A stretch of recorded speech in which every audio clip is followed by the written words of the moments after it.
Blog Talk Radio. Here at ACO Radio, American Communications Online, or any affiliated stations or websites are not responsible for what guests, hosts, or call-ins may say. All programming is intended for informational and entertainment purposes only.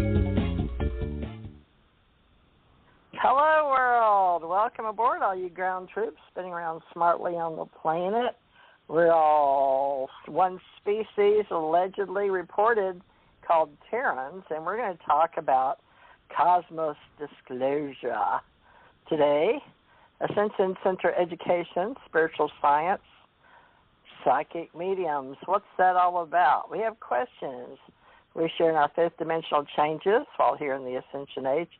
And I have a universal life coach, universal life master pastor of the entire universal order of our essence, and Knights of the Round Table. Richard T. Knight, we got all kind of people calling in today to participate, I guess, asking questions. What are we doing here today? So this is the Ascension Church Ohana, but I advertised it as Cosmos Disclosure, Richard, so this should be interesting. We will begin disclosure in education, information, involvement, knowledge involves alienology, cosmology, diversity, epistemology, history, philosophy, ufology, world expansion of multiverses, quantum theories of solving problems which our science can understand and measure. So, Richard T. Knight, do you feel up for the cosmos, letting people share our reality in this cosmos? Well, yeah, I guess so. I mean, they're here, so naturally they're already sharing it per se in a way. It's all good. Okay, well, we've got people calling in, and folks, this is Cosmos Disclosure for the higher realms. In case you're wondering, we're going to talk about the unity and diversity of all universal alliances. And we are now accepting that UFOs are real, and that aliens are real, and that we are they, and maybe the future, and the present, and the past. So, all of us may be parts of other DNA, and they say that a lot of our junk DNA is just ready to be awakened now that we're in the Ascension Age. So, Richard, with the people that may not know you, and we got Pastor Gigi Adams-Evans of Athens, Georgia, coming in the second hour, and it looks like, did you invite Marci? Marci said that you invited her. Cool. I didn't know that. Cool. Hey, Marci, how you doing? I'm good. I guess the universe is going to have me come on Sundays. My hours have been cut short, and my car broke down. So it all worked out. So does that mean you're supposed to be here today? I guess so. I hear them singing behind me. Okay. Well, folks, this is Pastor of Reno, Nevada, believe it or not. Her name is, I'll put Pastor Marci Kusich. I got to write you in here since you showed up, and that's Reno, Nevada, of all places.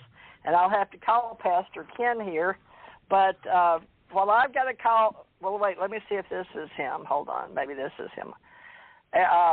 Is somebody calling in from Wyoming? This isn't Ken, is it? 307. Hello? Just listening?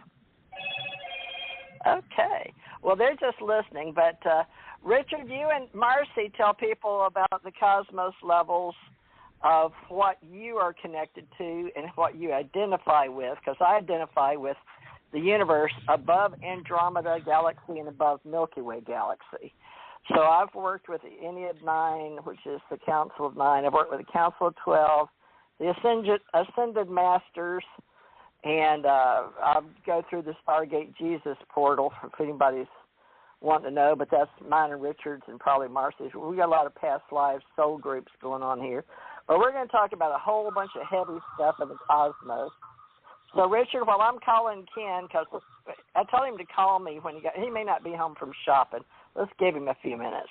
Well, Richard, sort of tell people what you identify with. I told you, folks, I'm a CE5, meaning in the business of aliens and UFOs. But that's him. Hold on. Hold on. Hey, Ken, what world are you in? Well, we just got home. Okay. Well, I'll merge you. Can you let me tell Ken how to call in, folks? Richard, you take over, and Ken's fixing to call in. I'm gonna give him the phone number. If not, I'll merge him in on my phone. So you and Marci introduce yourselves while I talk to Ken and get him on here. Okay, I'm gonna mute me. I'm still here, folks. Just muting. All right. Well, my name is Richard Knight, and I'm kind of a celestial being, so I've been told.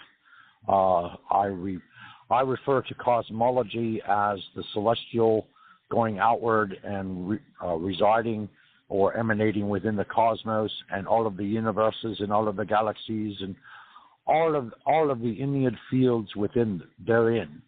So basically, I communicate with all kinds of beings from all different kinds of dimensions and all kinds of galaxies and all kinds of different universes per se. I've been around for a very long time. I find that, aliens, of course, have always been among us pretty much, and they will be for that story there. Anyway, I have been to the other side and back a couple of times, and so I have seen at least what I perceive to be God or the supreme consciousness per se, and basically have come here basically to help others awaken or ascend, and that's where I'm coming from. Marci? Hi, my name is Marci, and I usually am on during the weekdays. I used to work 3:30 to 9:30, but now my hours are cut short, where I work with mentally challenged people. I've also written my books. The one is the acronym of Theta, THETA, which is Living at Peace Among the Chaos, and it stands for Tarot, Healing, Energy, Tones, which I do binaural tones, which breaks up lower carbon energy to open up people's energy to allow more oxygen and raise your frequency, and Ascension. I have been doing energy readings. I'm clairvoyant, clairaudient, clairsentient. I channel the masters, in which they come in through and they do high-frequency tones to break up the sound healing, Reiki, which has been around for thousands of years. I also do tones and tarot and channel many, many messages on different people, past, present, future, and help people ascend, which means expand. Ken has just joined us, folks. This is Pastor Ralph Kennedy Johnston Sr. He will be 78 this year. We're very proud to have him still on the planet, and he is a cosmos jumper in this solar system from this reality, Terrans, to Mars. Dr. Pastor Kennedy, I guess we'll call you Pastor Ken. This is Marci on here with me, Pastor Marci, and Pastor Hello. Richard. Hi. Well, good evening or afternoon, everybody. Good afternoon. Yeah, I'm just walked in the door and brought the groceries in, so we're ready to go. Wonderful. At least I hope I am. Okay. Well, Pastor Ken, tell people about your history in your uniform at Pensacola, where the Blue Angels are, as a Marine, and then how you got to be a civil engineer and wear the astronaut uniform, training the simulation and the doing things like that, so people can get to know you better. Well, you have a couple of weeks, and I'll go over everything. Oh, mercy. No, I basic introduction. there you go. No, I was raised in actually Fort Sam Houston, San Antonio. My dad was a captain in the Army Air Corps during World War II, and then I wound up growing up in a little town called Hart, Texas, Hart, only 560 people. And then I left there and went off to I lost a brother there, and then the older brother moved out, and that left me there, and it was time for me to move on. So I moved up to Oklahoma, went through the Oklahoma Military Academy, through high school and junior college there, and then on off to Oklahoma City University, got my degrees there, and then went off to the Marine Corps. And this, unfortunately, was back in the days. My best friend came in the dorm one night. He says, "Well, I joined the Marine Corps," and my brilliance, I said, "Oh, you can't go without me." So I went down the next day and enlisted. And we both wound up being shipped off to Vietnam, and then they discovered we were the sole survivors of our errors, so they sent us back to the States, which I can look back now and really appreciate how that went, because that's earthlings, humans that do bad things and stuff. So hopefully that. Anyway, so I went to work for the Grumman Aerospace Corporation and became a civilian astronaut because I was a pilot, and got to do all the testings in the back.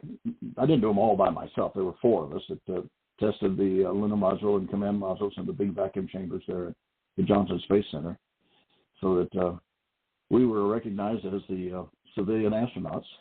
It was a lot of work, a lot of fun, and we still, those that are still with us, we're still good acquaintances and friends. Meanwhile, I guess we've made contact. We as Earthlings have made contact with extraterrestrials, and the question is knowing who's the good and who's the bad, and are we both?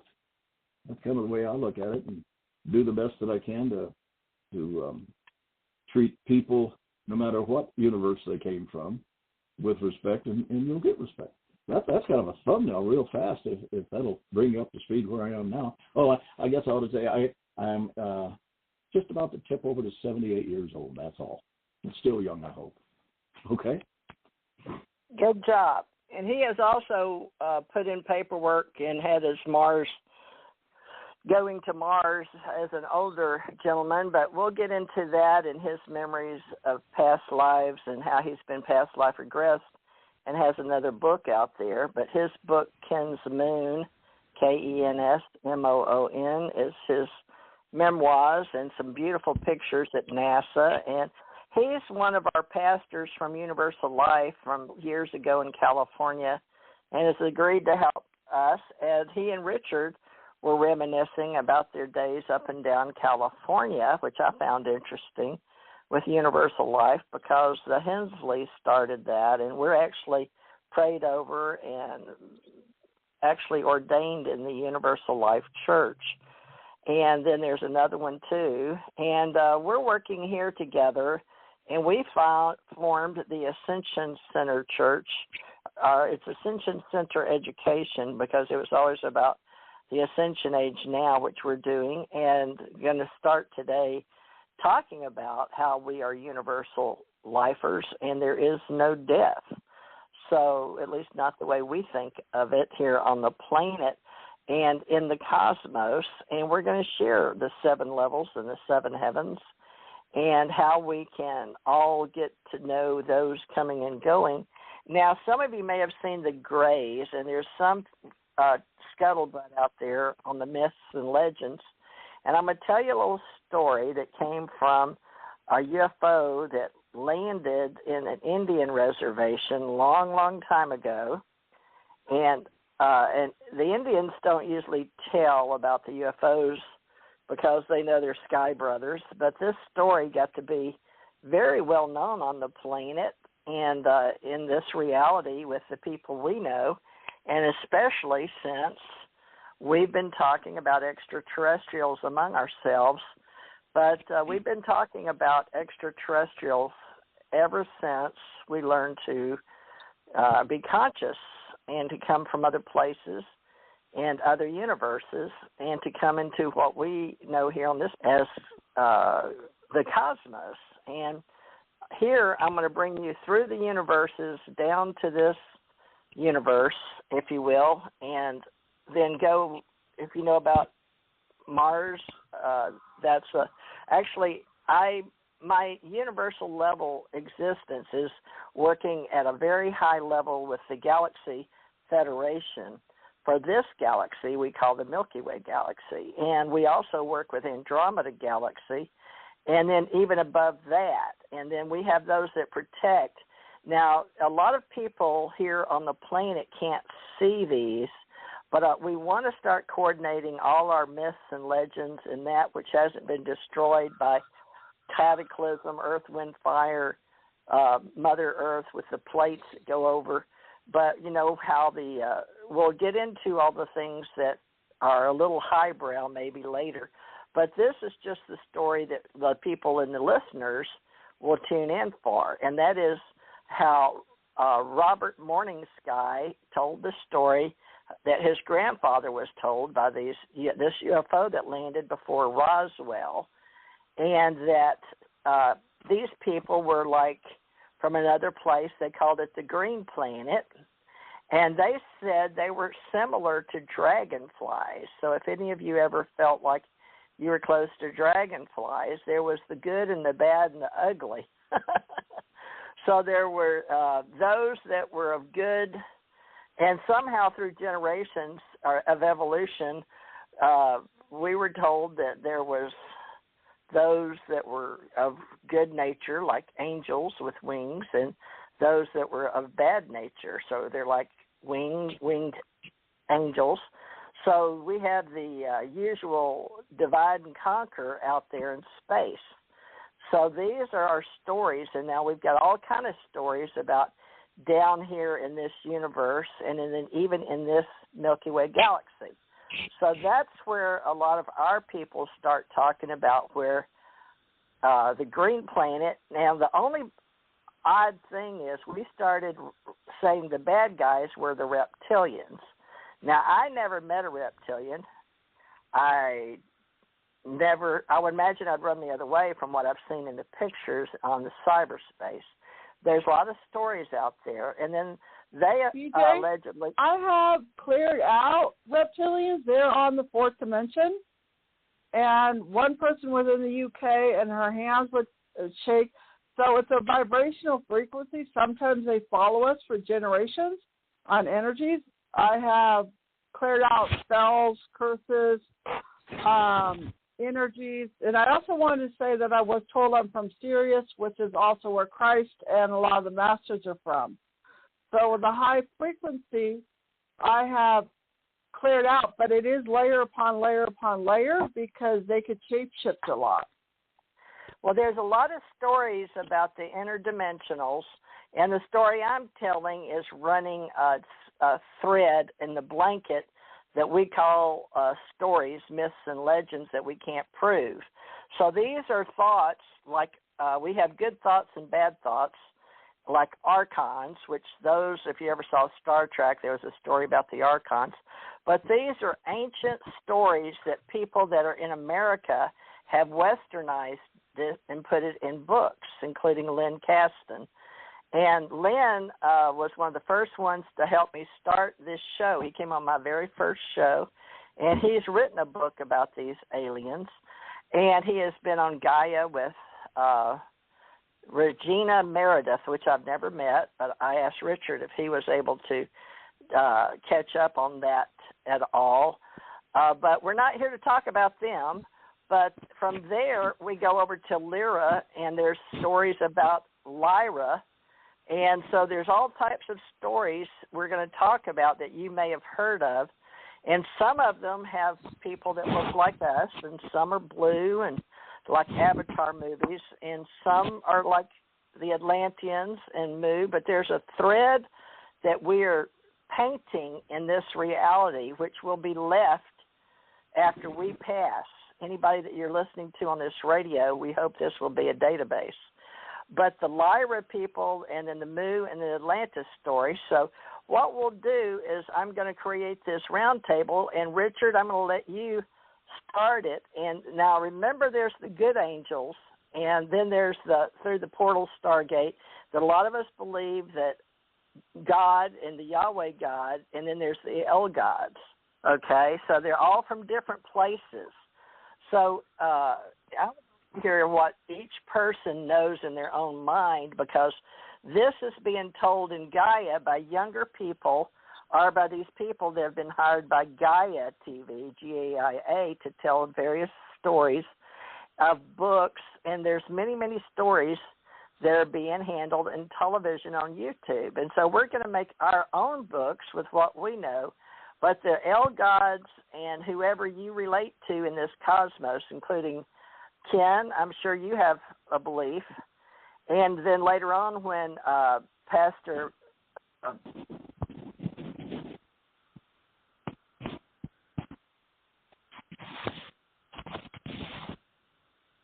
Hello? I'm still here. I think I'm still here. Now you're okay, back. Ken Yeah. and Richard and Marci, I want y'all to talk about any of the God stories that you know about, and I'm going to mute. So, Richard, you are the round table leader. I'm going to mute, okay? So, stories about we didn't finish the story about Morning Star. Oh, the Morning Sky is the Indian story. So the Morning Sky is the most famous before Roswell in the reality that this group of New Age thoughts are experiencing. So all it was is the UFO came down. The grandfather told Robert Morning Sky about it. He became instantly sharing it around on the internet, and it became a book with Lynn Caston. So everybody can read that book about Lynn Caston, Len space Kasten. But Lynn is just one of those researchers, and he was with Llewellyn R. Bear Company, a publishing company book, which we publish our own books. But Lynn tells that story. He also told about going to Serpo, the people other planet, and a lot of you may also know the stories of in this reality. There's a whole bunch of stories out there that I can share, but I just wanted to share that because that was on my mind. But the L gods are like Yahweh and all of that. We have the Raelian ET people that live in Okinawa, and Claude was a guitarist, and he started the Raelian ET world, where it's supposed to be all about love and trying to keep people young and eating right. But he doesn't believe in prayer. He only believes in meditation. But he said he was visited by people that came down in space, a UFO, and the steps came down, and they asked him to go on board, and he went and had a party with them and came back to talk about it. So you can look up Rael, R-A-E-L.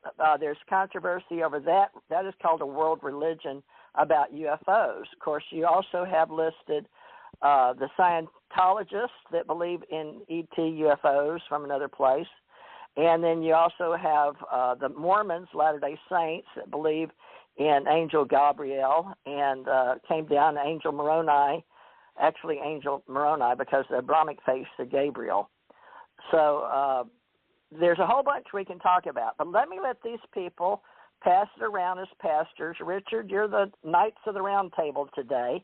And let's hear, because that one I want everybody to learn and make your own decision on a UFO that came down to the Indians, and the story is out there. And also we know all those stories about the beginning before the Lemuria and Mu came down, and then some of them went to Mars, and we also know the Anunnaki stories, and 200 of those went to Mars. So all the stories have got all blended.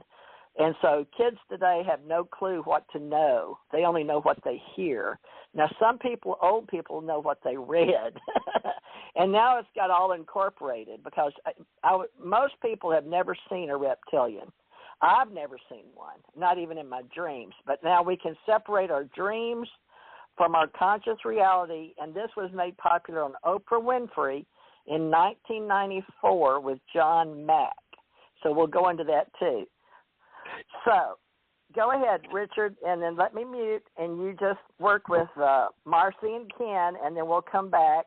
We got 35 minutes to just discuss you three and whatever you relate to. All right. Well, where to begin? Because there's all kinds of tales, reports, and stories of alien beings living under the earth, which is kind of like it goes along with H.R. Tolkien, people, Middle Earth people in a manner of speaking. But these are aliens of highly developed skills and intelligence, and I guess you could say that they were colonies, and somehow or other they decided that rather than walking among us, they would live beneath us. Then there are also tales and stories about alien civilizations in the very, very farthest depths of the ocean. So you have sea beings as well, or at least beings that are living somehow under the oceans, and then in turn their craft come up out of the waves, sometimes in lakes, sometimes in the ocean itself, and they fly around and then they return to their base in the oceans or in the waters. Personally, I have, of course, been abducted when I was 5 years old. I believe the race of being were Arcturians at the time, and they put a tracking device in my nose or my nasal cavity that would remain there basically for 30 years. And the whole point of it was so that they could measure humans' reactions emotionally to me as a given individual, simply because I was born with all kinds of extra gifts, one could say, or spiritual awareness. Then in turn, in addition to that, I met a group in the Santa Cruz Mountains, and they claimed to be from the Pleiades, and they actually put on a demonstration in New York in front of the press, where they actually showed the press that, yes, they were sentient beings of a far different civilization than our own. They appeared in front of the press, and they actually walked through walls. And then they came back, and then they told them very frankly that, when their time was up, that it was time for them to go, and they instantaneously disappeared right in front of their eyes.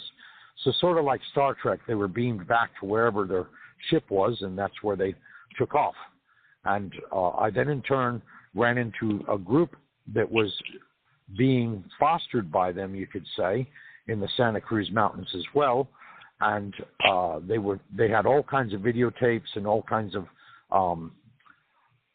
tapes, recordings and so forth. And they were very well organized, and they were very much friendly and very much akin to mankind. And they looked very similar to us, except they had a very goldish tinge to their skin. And then there was one other instance, and I'm not sure exactly who was pulling the remote strings, but I watched an individual give a presentation in regards to the Syrians, and then in turn he basically was not there mentally. In other words, he presented and answered questions and everything else, and he was perfectly well intelligent and everything else, but when you went to ask him questions in regards to his own person and his own personality, he would just give you a blank stare. So anyway, so yes, I've had encounters astrally, out-of-body experiences with all kinds of ETs, the Pleiadians, the Syrians, the Andromedans, and all of these are different cultures and different civilizations on different planets, and some in very faraway galaxies, and some even in different universes. So, yes, extraterrestrials have been among us. We are perhaps their descendants in some ways, because originally there were civilizations in all created that in turn, were Earth colonies, and then in turn there were plantings, and in turn you could say that a great many of us may well be intermixed or interblended with their DNA. And how you could decipher that, I don't know, because I don't know that we have that technology as of the moment. But then again, I mean, I have limited knowledge to a large extent, in the fact being that, I have only my opinion based upon my experiences. Marci? Yeah. I've been on this spiritual journey. I'm turning 60 this month, and my books are, when I started when I was about 20, where I got contacted by my grandfather saying I was meant to be a psychic when I was 25, which is funny what Richard's saying. Santa Cruz, I was living in Scotts Valley, which is right next to Santa Cruz, and I was sent up to Colorado on my 25th birthday or around there, and working on around 1989, different beings that I got thrown into working with on the way back from Colorado to California, where I lived in the Bay Area, and I grew up, my car got teleported. And so I was with somebody, and we were on our way to California. All of a sudden, it said Wyoming to, such and such miles. We had lost 2 hours. And I'm just jumping into different time zones as to what's going on, but I've been guided. When I was 29, I went up to Spokane, and Suzanne did a bunch of channel drawings. One, I realized through the years, it was like my Lorana lifetime. It was like saying that I'm from 36 years away, a golden energy, which I now know is Sirius. And so piecing these different parts of my life together with my golden energy, as I'm getting myself more and more whole, and Richard and I get these intense conversations on energies, vibrations. We see portals. As you clear up more and more your frequency, you will get higher and higher guides. And so I started working on Reno, an international Skype company, for 3 years, and one of my clients started channeling Elohim. I had never heard of Elohim, and then eventually Metatron. And this has been who I have been working with. They come through me. They like what I'm doing.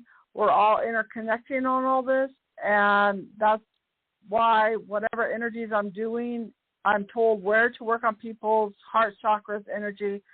And I wanted to say with Ken, I feel very strong Lemurian energy with you. I don't know if that part is starting to surface with you or not, but that's kind of like what I got. And so I'm clairvoyant, clairaudient, clairsentient. I was told when I was 21, I do psychokinesis, which is moving and clearing energy. So I've just incorporated that with tones and tarot, and just very much guided, and have many masters around me. Ken, you want to take it?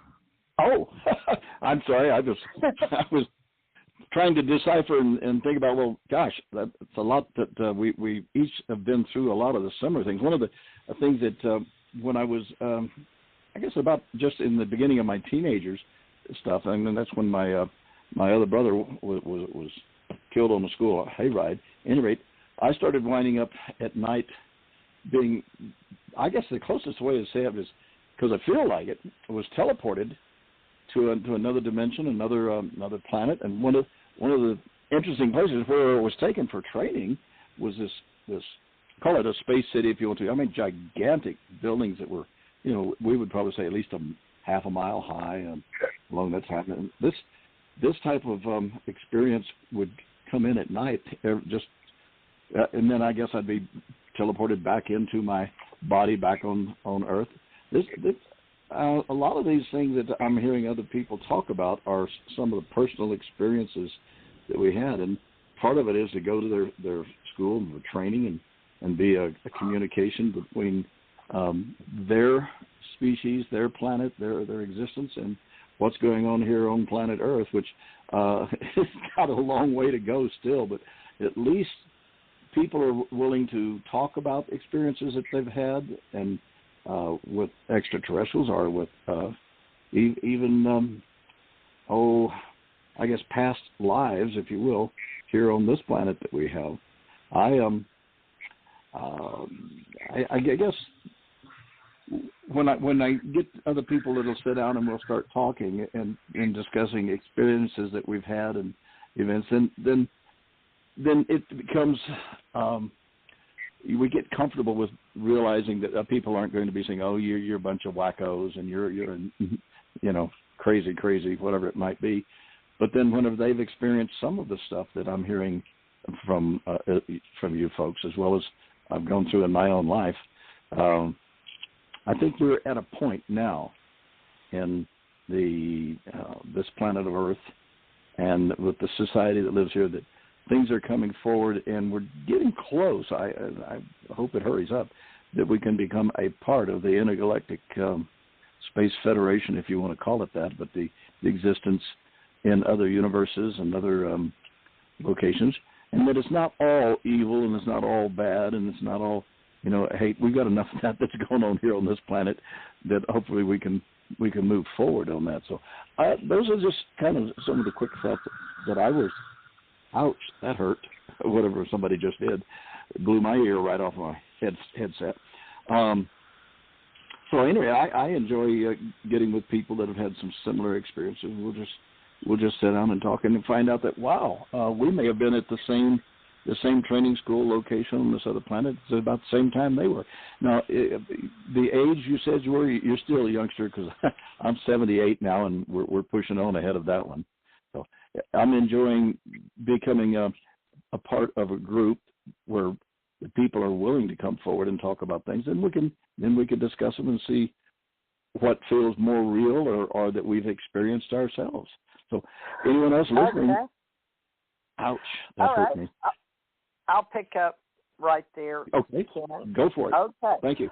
So 1994, Ken, is, I don't know if you saw John Mack, but he was a very famous author as well, and he helped regress people. And that's basically 26 years later, we're talking about that as being a very real part of who we are now, folks, that we do believe, the majority of us now, and of course, Oprah Winfrey on that show said she wished it happened to her. Of course, they were talking about abductions at the time. Now, this is where you may or may not have been taken through a wall, but she had a man and a woman that John Mack brought on the show with him for his book, and I think they were interviewing the people that had been abducted. So you can go back and look at that on YouTube with Oprah Winfrey, and she puts it on her Oprah channel now, because we're all got our own channels now and out there with Discovery and all these other places, whether it's Dish or satellite. Okay, but I still have cable. I have MediaCom cable, but the key here is to remember, back in the day when we were all writing about this, they said they saw the Whitley Strieber book right there on the show, which made the kids remember. I guess they're old now. Like, 50s now. Well, let's see, 94. The 26 years later, yeah, they're in their 40s or late 50s now, because they were, like early 20s, I think, or 18 and 20, a boy and a girl. So you can go back and look at that. That's how long we've been talking about this, entertainment and spiritually. And so spiritually, through the books that have been written, and people read them, and they become very well known, including Zachariah Sitchin's books, The 12th Planet, and the Anunnaki stories. That means, Anunnaki, those from the heavens came, basically, when you break it down, Sumerian and Akkadian, over in Iraq, in Iran, where they thought we came from in Iraq. And you'll hear the Abrahamic face of the Hebrews and the Jews and the Christians. And of course, we had the pagans back then. So that's the ones basically where they had so many books that are not. And I don't know what that sound is, because there's nobody on. Isn't that interesting? It's not me. And let me see if that's just because I've got Ken on. But Ken, don't go away. I'm just going to mute you for a minute. So I guess these are very sensitive phones we've got, folks. So this group of people have been called together, I believe, for a higher purpose, including those of you listening today, because I don't know if you've noticed on the news, but even though it was about the same time in the 90s, of course, we've always had UFOs coming and going. We've always had extraterrestrials coming and going. We've always had God source, or those with more power than we have, coming and going. Now, there are some grays that we talk about. Those are the ones that are most famous in the movies. They're all types of grays, like they're humanoids with a head, torso, legs, and arms, okay? So they're considered humanoids, but they are said, now there's two thoughts, that the little grays, there's all types of grays. A lot of you may not know that, but there's as many grays, at least, as there are human beings on the planet. So there's some that come from different universes. There's some universes that have galaxies that are not habitable. Of course, it's just like here. So you think about it like we have in our solar system. and our Earth wraps around the sun, and so we have gravity, and we're studying the magnetic force, and how it all works in the core of our planet, and how all that works to keep us spinning in the solar system. So everything we used to know on the planet is wrong, basically. So now we're going through a very important time we call the Ascension Age, where we're raising our consciousness and our awareness, and we're working together. But most of the time we were too shy, if we'd been abducted by aliens, to talk about it. But after thousands came forward in 94, and Whitley Strieber, of course, helped, Shirley MacLaine, John Mack, and many, many others, including Robert Monroe and the Monroe Institute, and Life After Life. And then I am one of those that I'd like everybody to understand that when you die and you don't die, it's like they call life after life. So I, from the time I was a child, am called a CE5, Close Encounter of the Fifth Kind, according to Dr. J. Allen Hynek. And you may have recently seen on History Channel Project Blue Book. Well, he asked me to keep the fire burning or keep the stories going because he was having financial issues at the time in space on the plane that he talked to me about it. But he had I remember talking to a gentleman, and I don't know if it was him or not in the beginning, about my Q clearance when I was re-upped in the military and got a clearance at Lowry Air Force Base with the Air Force. But I do remember him meeting me, and maybe I was supposed to meet him before or after. I'm getting, believe it or not, going through life, you're not that interested in the whole reality of life after death, and UFOs are putting it together. And I had seen angels when I was a child, so I died at, I had extraterrestrials train me about their life and their reality and that family off planet. So when the Sputnik came over in 57, I knew all about it and tell my parents about it. So needless to say, a child that knows about extraterrestrials is a very unique difference. So they thought I had a wild imagination because I was talking about family in space. But then I was missing one time, so I wrote about that in UFO Digest in Canada. So that was sort of how I got known as TJ Morris ET, for those of you listening, because it wasn't about being a person to talk about it, but you have this spiritual calling to answer to those above that are talking to you. So that is your direct connection. And so one thing about the Catholic Church that we decided was we didn't need the Pope to talk to us, or in the Latin, our language we didn't understand, our being the receiver for us, that we could go direct. So we became Protestants, and this is in our history, so we could go direct. So what's happened is when we die, and we know there is no such thing as death, we know we're just passing over. Now here is what's happening now in this reality. We don't know the difference between death and dying, dimensions, and the various levels of the universes. So we've got this quantum theory going on, and we have math. We have a lot of different languages, including math, and we have very few polymaths left, but we're working with one or two of them to help all of us. Now, let's talk about how we can, I'm going to go back to Richard, and I'm going to mute.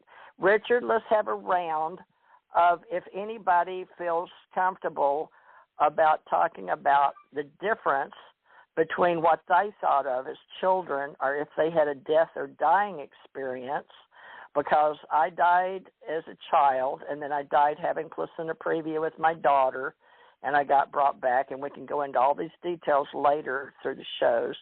And I still believed in God and angels.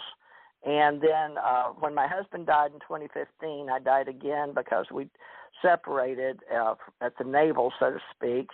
And then I was taken aboard a ship, a huge, gigantic ship where I met Jesus as far as I'm concerned.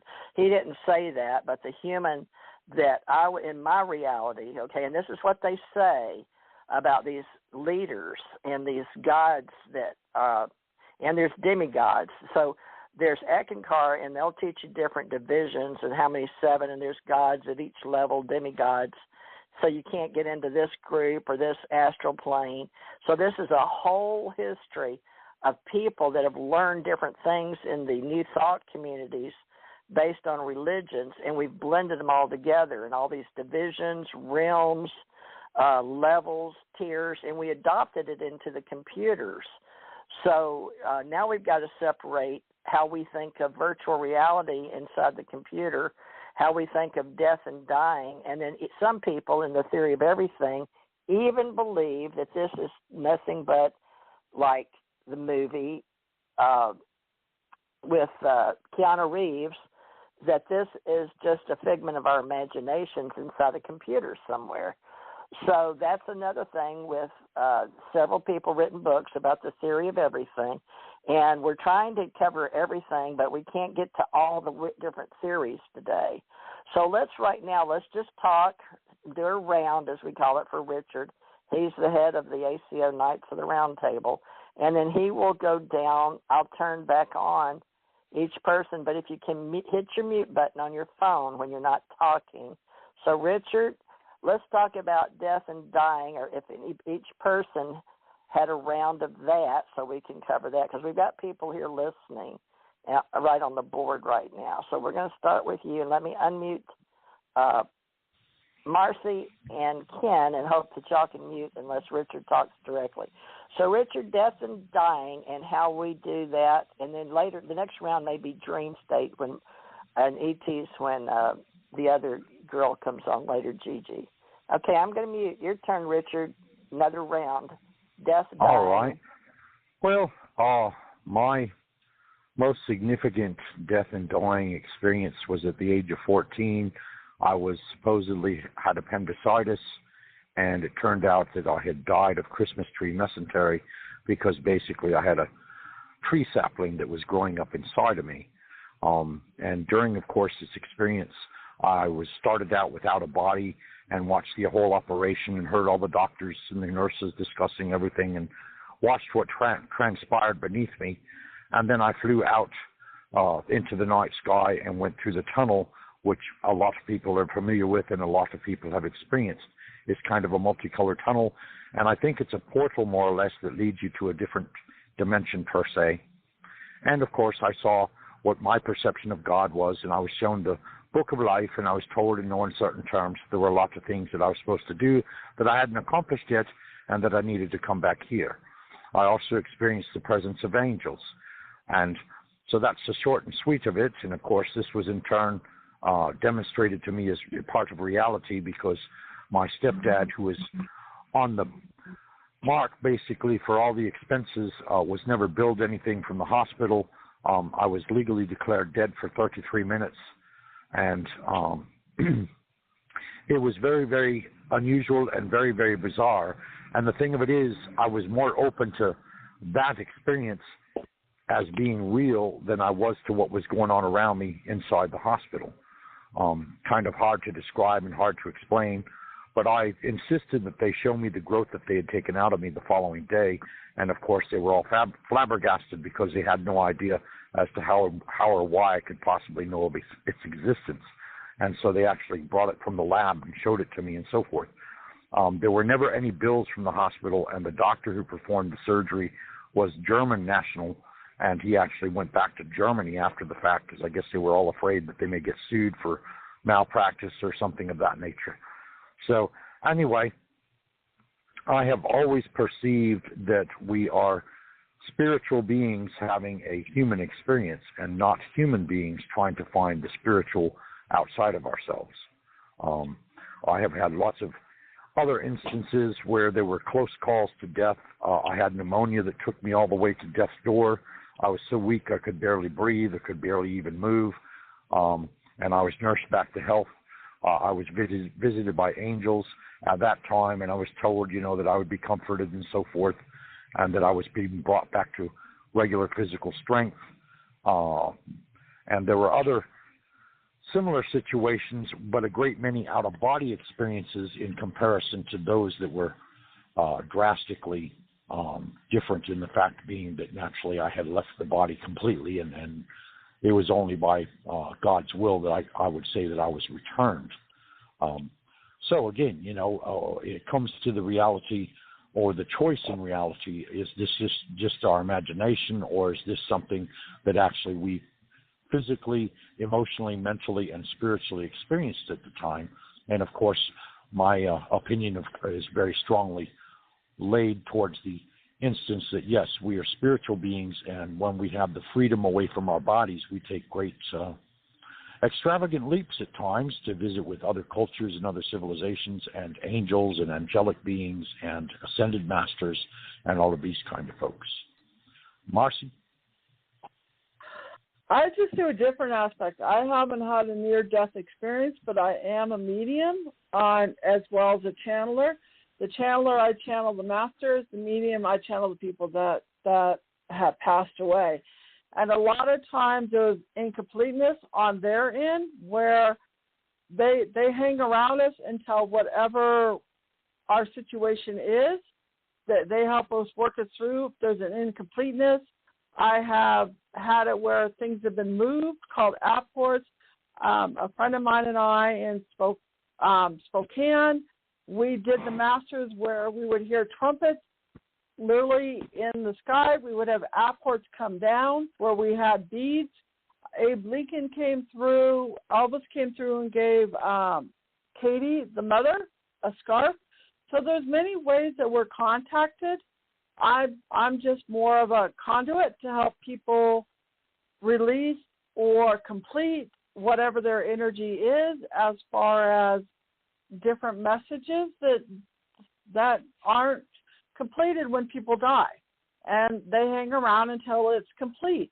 There's one person I'm working on now. Her son died in September, and his white light was almost there, but he's still not complete yet until she's like secure with whatever she's going through, or people will say a white rose, or I will get visions of only what the people would know as far as the energies, and sometimes it's visual, sometimes it's audio, sometimes it's kinesthetic. And so people, when they're psychic, it's like, I can't see. Well, you may be clairaudient or clairvoyant. Just because you can't see doesn't mean you have another aspect where you could feel or hear the entities that are around or the guides that are happening. And off to you, Ken. Okay.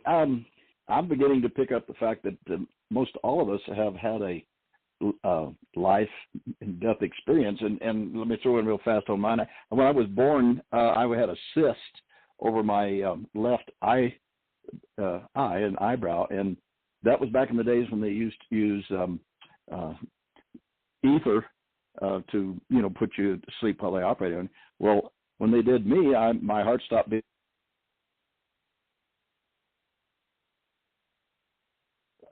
I was out of body as a little kid. I was only 3 years old at the time. As I'm watching the doctor, he just threw his operating utensils and things like that in the air, grabbed me, and started giving me mouth-to-mouth resuscitation, which was brand new in the medicals back in 1942. At any rate, very quickly I started breathing again and basically came back to life. Well, that was at the age of 3. Now, later on in life, there were experiences where I know that I died, auto accidents, and then I had let's call them guides, if you will, that came to me and says, "No, you're not through yet. There's more that you're supposed to do." And so I recovered from that. So correct me if I'm wrong there, Richard. It sounds to me like you went through a life and death experience where you were aware that, in my case, I was standing off to the side and I was watching the doctor try to restore breathing and heartbeat and life. So I'm thinking that maybe that's kind of an indication on some of us that we've already experienced past life. And then as I grew up as a young, not even teenager, grade school, there were times when I would, at night, when I'd go to sleep, I would be taken to another planet, place, someplace in the universe, and get training and experience an awful lot of the events and things, the locations. There was one time I was in in a planet where the buildings must have been at least a mile high, and I could go out on a balcony. I could look and I could see crafts zooming in and landing in other locations. There are all kinds of experiences that I had. And of course, you don't talk about those things very much when you're with NASA and one of the civilian astronauts and things, because people are going to say, "Oh, you're crazy, aren't you?" But you know what? When you wind up with other people, such as I am today, talking with you folks, as well as I'm sure those that are listening in, wouldn't it be interesting to discover how many of us have had this life-death experience? And we are discovering that, deity's not through with us yet, and we still have a job to do, and maybe this is part of it. So I'm joining in to just bring my past experience and see if it matches good with some of the others, and then we can come to a realization of what we're being expected to do, because we obviously have a job, if you want to call it a job. Thank you. That was good. Yeah, you led right into dreams. And yes, folks, a lot of you may be using your imaginations. This is true, but also dream state. And Susan Wyman Flynn is our dream state person that's really studied for years with some of the professionals in that dream realm and how they will interpret dreams. And there's a lot of books out there. So what we'll do now is there's different levels of consciousness. Now, there's some yogis out there. I don't know if any of you do yoga or believe in it or Buddhist, or there's all types of world religions, and we are unconditional love, and we're all seekers, and we're all, we call ourselves light workers and truth seekers. We all work with the light, that which we can see that becomes information, knowledge, and wisdom. And we have various tiers and various words in epistemology and ontology. And we've recently lost one of our people, and her last name was Windsor Craig, but she was my lady in Facebook social media that would pick a word and help us learn what the words were. So communication is very important. She's passed over the other side. And then we have people in physics and, of course, neuroscience, the doctors and the medical and our Ascension Center and those that work in cancer. But let's talk about now the levels of consciousness, because the yogis have a different way. Now, a lot of the people in the theory of everything believe that there's only consciousness and the mindfulness movement, and a lot of the big speakers out there that started years and years and years ago, back, way before Tony Robbins even, and way before Napoleon Hill, Think and Grow Rich, but that's back in the day. And a lot of us are thought of as New Thought teaching in the 60s, when we had a motivational speaking to raise consciousness during the Vietnam War. So a lot of the children that have grown up now hear us talking, and it was like the hippie generation that was make love, not war. And we didn't want to go to Vietnam, and the kids that were going to Vietnam, that's in this world and on this planet, in this country, the United States of America. And so some of them went to Canada to escape their enlistment card, which was made to draft. Now, when I've worked off planet, there are different groups that go for 2 years, and according to my husband that's passed, his group of people, aliens that worked with my people, they would, off space, we both worked in the area of what they call the Galaxy Federation, not the one Stargate Federation, or the Federation of Planets, maybe. I don't even know what they had now. I can't remember. I used to be quite the Trekkie, but these kids today can put me to shame. A lot of people from the 60s when Star Trek came forward. But there were a lot of people that went Star Trek in that wanted to explore and research and have all these things in, that now have helped us go 100 years from now into the future to see how we are using lasers and things. And we've got the tablets now, like on Star Wars, and we had the flip phones for a while that they used to communicate, so that really affected us. We had Star Wars, and that comes all the way back to the Lyran Wars, from what I understand. And George, the gentleman that started Star Trek, was Gene Roddenberry, and he went to the Ennead 9 meetings with Chandler's. So a lot of what we have today in the New Age and all the books that came out in the occult metaphysical bookstores, they go all the way back to Madame Blavatsky, and even before her, there's people that wrote books, and so they come from the study of the unknown wisdom and the ancient mystery schools, and then Richard studied all that and went over to Egypt and got all that, and then we have a lot of people that study that came from our Atlantis, Mu, and from the stars. So all of these stories that you hear, including those in the canon of the Bible, the Old Testament and the New Testament, everything has been written, rewritten, reinterpreted, translated, different languages. So what we've got to do now is realize that everything's open for interpretation, but we have to open our minds enough to realize that we may all be saying the same thing, and we want to reach unity and diversity because that's what makes up all the universes. There are some universes out there that cannot withstand the type of life that we are here.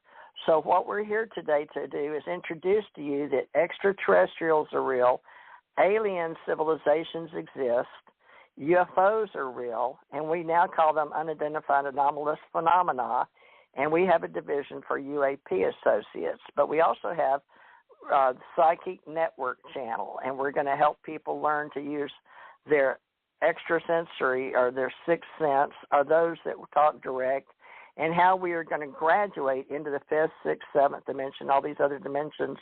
But it doesn't matter if you can't keep your body alive on this planet. So we have this Be Here Now movement as well. So we don't want to poison the planet because we need the ground. We need to take care of this planet. We're called terraformers, and that's why we're called Terrans on this planet. And we're sent here intentionally to steward Mother Nature, is the way we say it out there, but we say nature's God. And Mother God, in the way that we talk, is Mother Nature. So we have a Mother Nature and a God Father Sky, or we have Mother God and Father God. So these are words, and you shouldn't be offended by terms because it depends on, really, I go into many, many circles, and they're called your insider or outsider. If you go over to an Indian reservation, you may or may not be welcomed depending on if they look at you and they can see some of them in you and accept you into their clan. Same thing is in various countries and various ways that we have traditions and the way we think. And so here we're going to accept those that feel like they are universal life, they are extraterrestrial, they are people of the cosmos, and they may or may not know psychically and consciously, or maybe, as the yogis say, they study their whole lives to learn about the awareness and the rest of their bodies besides their brain, mind, consciousness, okay? And so the yogis, when you learn meditation and learn how the rest of your body works, including your nervous system and everything that makes you up in this vehicle, it's very sacred. And the Avatar movies that you see with the blue people, there are some blue people out there, and I've seen some. So now let's talk about the levels. We have beta, alpha, theta. Beta is what I'm talking in now. Alpha is like that subconscious. We have theta, which is like superconscious. And the way we were doing back in the day, Project Stargate with the government, Fort Meade and Monroe Institute, and teaching people how to use their minds was because the Russians were doing it, and we wanted to do it too. So that became remote viewing, and some people got very good at it. So all this is combined because a lot of the UFOs were already using, and I've seen some of this. So I'm going to start telling my story, C5 story, which I've never put together for anybody. I have written a few books out there, but they're only in pieces. But where you use your mind and you can think it. And my husband had one of the UFOs, we called him Gus, the Galaxy Universal Shuttle, make it where it would make his coffee, and I've seen him make humans or clones. And so I've got all these stories to tell you, and some of them are in different books I've written, different pieces here and there. But right now, let's do a round. Let me see if Miss Gigi's shown up. Let's see. What's her number start with, Richard? You're live and on the air, Richard. Can you hear me? 470. I don't see her yet. All right. Well, Richard, let's talk about beta, alpha, theta, delta, gamma, sigma, and tau. So we have 7 levels. And basically on this planet, they can see beta, alpha, theta, delta, gamma. That's your 5 levels you'll see if you go to the hospital, Richard. I'm sure you've had an EKG. But for you, with Marci and Ken, so they can get an idea. You know, when John Mack was talking to these people, and they said they were abducted at night, but they were sleeping, and they woke up to see these beings, then they say they were the Greys. Now, that's really a common thing, and some of them were taken, abducted, had implants, things on them. But now let's talk about, like, when we also have the awakened state, and I've worked with intelligence levels, men in black, as you have, or people that come at midnight or after. Now, we don't know if they're the National Security Agency, Central Intelligence, our Homeland Security, because we didn't even have it then. But these are people, intelligence, that got a bad rap, but some of them were off playing it. But Richard and I worked in the intelligence community, and we also worked in the military, as did Ken. So you have 3 veterans here that we're bringing in. But it's like Ken said, you really didn't want to talk about it because it'd lock you up in Leavenworth, or people in your cultures would think you were crazy. And my mother always said, Jan, you know, I don't believe in UFOs. And she really didn't. But now, if she was alive, she may come around because it's being accepted. But, Richard, it's not all consciousness, because some of the people teach from their planets their awareness isn't their consciousness. But we need to separate that we are talking now, just folks, because there's a lot of books out there. You can trust us on that part. You will find a book for whatever we speak about. But what we're going to do with the Cosmos Disclosure, with our Ascension Center education and spiritual science and psychic mediums, is blend all this together for you of all the information and all the authors, and how we can start culling it into these YouTubes that come across audio, radio, and we'll also make you some videos. I'm putting out information as I get it as a psychic medium, or some people call it a prophet, because you have direct guides. So you need to understand the difference. If you get direct revelations or divination from your source, your God, your higher level, it's different than that inside you as your higher consciousness. Now, some of these channels that are doing stuff since the Fifth Element, it's got really popular. They do stuff like that, and they believe that that is helping somebody. But is it really? Now, they have some of these people for entertainment coming into radio and interpreting what they're saying, and we don't have people speaking tongues anymore. Not that we ever did, but see, that's up for interpretation depending on, a lot of people were Pentecostal and holy, they were called holy rollers up in the hills, but they were basically Pentecostals, where I lived for 20 years up in the Appalachians, learning how to work with all these people. But what you would do is learn beta, alpha, theta, delta, gamma, and work with neuroscientists. And then as we got into the 6th sense and the Tau, the 6th, and there's Dr. Bruce Lipton out there writing books and going around the world and working with people in India. And then there's the 7th level in your mind. But Richard and Ken and Marci, I know you know what I'm talking about, is how do we help these people? Because here's the deal, folks. As of yesterday, it was Richard and I did a show with Jan Aldrich, and all that we're revealing with all the different UFO groups we worked with around the world, including NICAP, APRO, QFOS, which was the one you see with J. Allen Hynek, Center for UFO Studies, is the fact that we are talking about the nuts and bolts UFOs. But when it comes to the CE5 people like me, there's medical involved, and there's confidentiality agreements and HIPAA laws with their medical files. So now I said I would do ACO International with all these people around the world, but I'm having to go from domestic to international to handle just not North America, but global. And that's a very huge, daunting task, so we're going to need volunteers. So that's where Ken is going to come in, and Pastor Ken will help us with all the volunteers in the directory if they can work in Mexico, because that's where we're going to put Ken. We're going to move these files to the University of Mexico because there's so much after Project Blue Book with J. Allen Hynek and all his people that will help him, and Jan Aldrich and Barry Green, that we need scanners of all the papers. So they've been shipped to Mexico. And so we're real happy that you're there, as well as Norio Hayakawa with our group. And we're going to need a lot more people to help Jan Aldrich. But he will not be doing the CE5 and scanning those to put them on the Internet. But in the meantime, back to you, Richard. And I don't see – wait, did you say 505? No, I said 470. And we need to clarify that's New Mexico and not the country of Mexico that all the files are being shipped to. Okay, well, talk to Ken about that. But now the levels of dreams are one level we're going to take.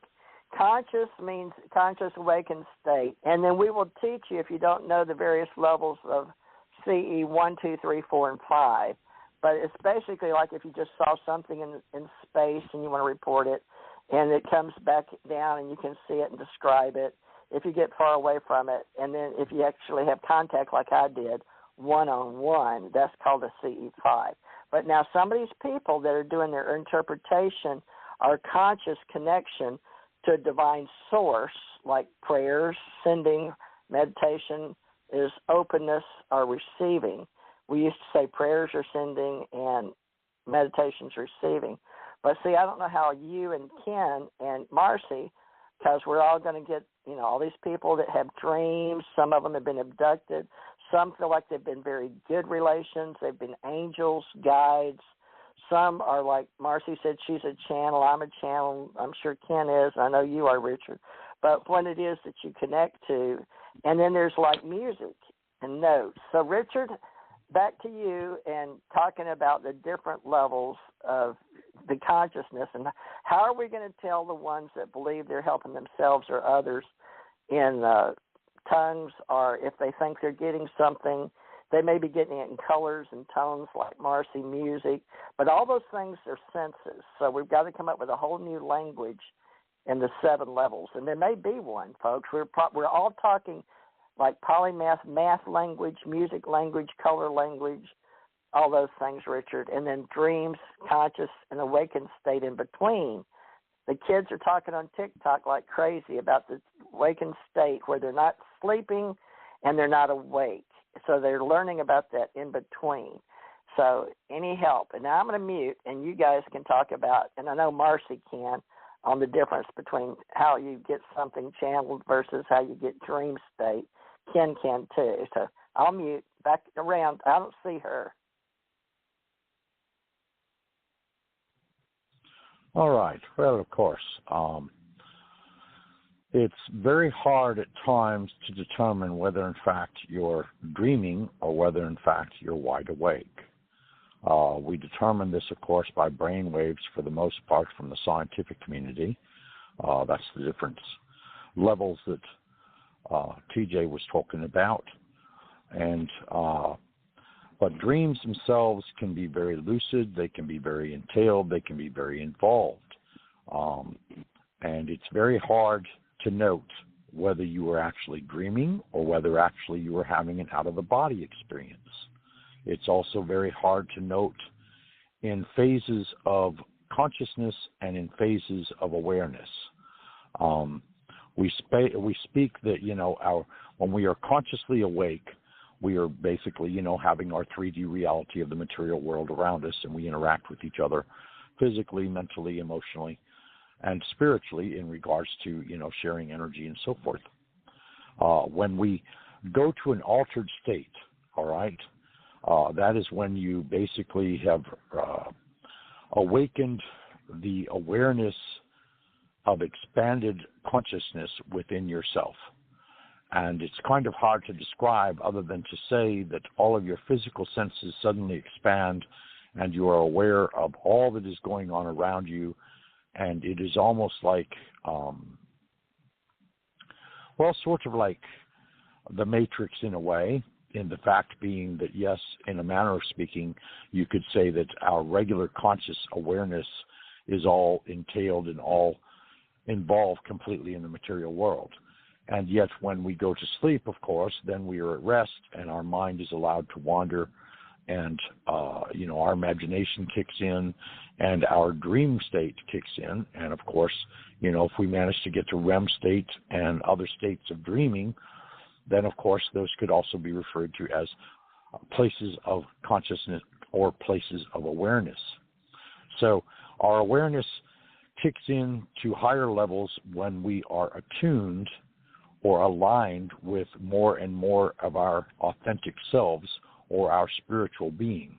You could say that when we basically become channels, we become open to the source of all, or God, or however you want to refer them to them, and that basically from there we are open to receive, whether it be the spirits of those who have passed from this world to the next, or whether it be actually ascended masters or intelligent beings from other galaxies, other communities, other cosmos, other realities in all kinds of different dimensions, and so on and so forth. So there is a dimensional scale, there is a conscious scale, and of course I am not a foremost expert thereon, but I have traversed a great many from personal experience, and that is from which I can teach or share. So it's a very fine line, I do believe, and the difference between awareness is the fact that you're using your five senses, or however many senses you have at your disposal, to determine what is going on around you. Consciousness, on the other hand, is the conscious implant, basically, of your going past your mind and becoming more aware or expanded out in consciousness, so that your consciousness exceeds your awareness, or they blend together as conscious awareness. Now, I know that sounds like a lot of double talk, and to some degree it might well be, simply because, your consciousness is your awareness of your physical self. Your consciousness is also your mental consciousness, and then, of course, your emotional consciousness, and also your spiritual consciousness. So when you tune into the quieting of the mind, okay, and you reach past your mental self and you expand out into your spiritual nature and your higher self or your spiritual self, then in turn your awareness shifts, because you're no longer focused on your human beingness, rather you're focused on your spiritualness. And then in turn your spiritualness is completely unlimited. So from that status point you can reach out to any kinds of beings in any universes amongst creation itself. In other words, you're totally unlimited. You can traverse any dimension, you can traverse any galaxy, you can traverse any universe, etc., etc. So consciousness and awareness. Consciousness, like I said, is a base. We refer to it as different mental states within our physical selves, or our brain capacity, per se, that can be measured electronically through electroencephalographs and also other brainwave measuring devices. Our awareness, of course, is simply our awareness of our being, where our being is at. So when you expand your consciousness, you also expand your awareness. So your awareness follows along and expands with your consciousness to the extent that you recognize that you are somewhere other than being in your physical body, and you are no longer presently consciously focused upon what you would normally experience in regular everyday to-day life. So when I channel, for example, if an ascended master comes in, basically what I have done is I have stepped aside, and they are able to utilize my physical self as a vessel to transmit whatever message they want to transmit. Now, whether that be written, whether that be spoken, whether that be visual, whatever it happens to be, because naturally different people learn from different capacities. Some of us learn through hearing, some of us learn through seeing, and some of us actually learn through touch. So It just, we learn through colors, we learn through sounds, we learn through all kinds of different means. And oftentimes, most of us have a blended learning concept. And so our awareness is focused upon how we receive, and our consciousness is how we perceive. So that's the main difference between the two. Marci? Yeah, that's the reason I wrote my book, Theta, because we learn to be in that brainwave of the theta, to be into higher consciousness, to be calm. I wanted to do a tone as to what the monks use, which is the lower tones, and a lot of times people will see colors coming out when I do the tones, the energies. I'm not going to do too many of them, but when we ascend, which means expand, also the multidimensional, I woke up with that name, healer, and that's like we have many, many dimensions, and each dimension has a frequency, and each frequency has its own rules and regulations.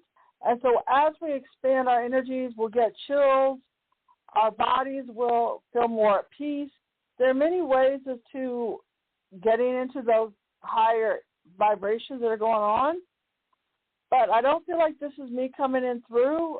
Richard and I get in many conversations, and you can usually see or feel whatever entities, guides that are with us, which usually opens up portals. Also, when we go to 110 hertzes with the sounds and the healings, either we go to our guides or our guides come to us, where we leave our bodies, in which we go into one or many multidimensional energies. Because we can separate as we get those energies going on. So I'm getting these are the Arcturians that are coming in, or they're telling me they're the Arcturians, and they are here to heal us.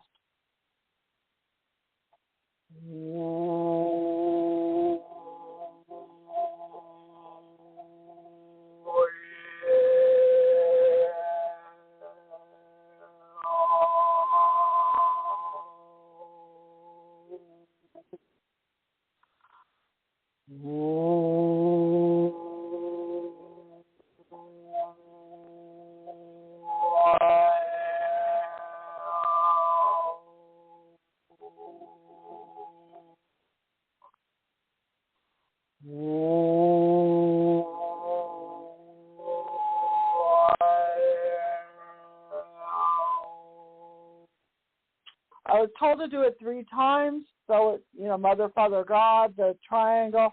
Also with light language, like TJ was talking about, I have done light language where energies or subconscious will come in and give messages.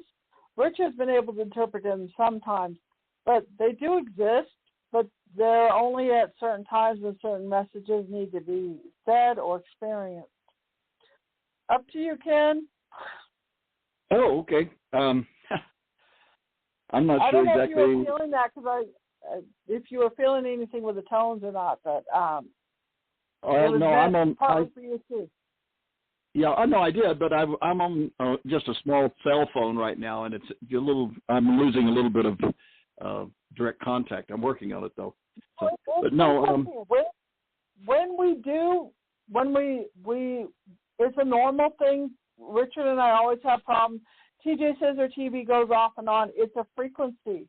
And one of the times my guides or Elohim was coming through, one of the people was channeling Elohim, and I said, we usually get weird things with the sound or sounds coming out, or we get shut off, and they said that my frequency is so high, technology can't handle it. So it's nothing to do with your phone, it's to do with frequency. Just thought I'd tell you that. Okay. No, that's probably the problem I was having here with just a small cell phone. It limits it's okay. the I capabilities. want to. Yeah. At any rate, no, I'm kind of surprised that not surprised. I'm very pleased actually that not only yourself and Richard, we all seem to have had some similar past life experiences, and the opportunity to actually be in another dimension, if you will. And again, you run, when you're involved in the space program as deep as I was and things, you have to be very careful about what you say, because then you don't get to move forward into the whole space program and all that stuff. But anyway, we're now in a phase of learning where not only what we not only what we can do in education and training here, but from what we can gain from our other people that are willing to share the experiences that they've had. And that's one of the things that I'm enjoying, is sitting back and finding out that there are a lot of things that I've kept quiet that I've experienced in my life is not strange at all. It's something that other people have shared, and I really appreciate it. Very normal. Yes, it is now. It's like with Rich and I getting into long conversations, astral projections. This is why I wrote my book on my spiritual journey, as to from when I was born up until like May, and Richard's in my book. And it's not just all of a sudden people are just suddenly spiritual. It's a lot of journeys, and what Elohim says is we test people. If you pass the test, we give you opportunities. Nothing to do with religion, but that's how they work. And that's why I started my group, and that's why they came through, when I was working on Reno, because I was going to do an international group. And I do talk to people internationally, and it makes them feel more normal, that they haven't lost their mind. And I love Project Blue Book. I love to do with the astronauts and the aliens. But the way they explain what I read with Chiron with the space shuttles is it's kind of like the little metal boats that they have, because the aliens are so much far advanced than we are, and they can appear and disappear in speed and light and transit. And when they contact you with a frequency, that's how they work. Oh, I'm sorry. I was thinking somebody else was going to step in. No, that's true. It's the way they were. Go ahead, TJ. Thank you. Ken, I'd like you to learn about the solar system and the heliosphere as a solar ambassador. And they're teaching that now to the kids, because folks, those that are into math, higher math and quantum physics, we work with those in the STEM program, STEM. That's for science, technology, engineering, and math. And around the world, this is going to be like maybe in North Korea, the ones that are more chosen to go to space, but they do their math. Now, not everyone's brain is so left brain. So in the educational system that some people don't understand you've got to look at the history of all the world religions, all those that came before, and somehow through maybe it got ruined or burned up, or the books got burned during Hitler's regime or whatever. The fact is, in our spiritual community, we have the verbal spoken word that we've always passed down. But the science, technology, engineering, math, and the heliosphere.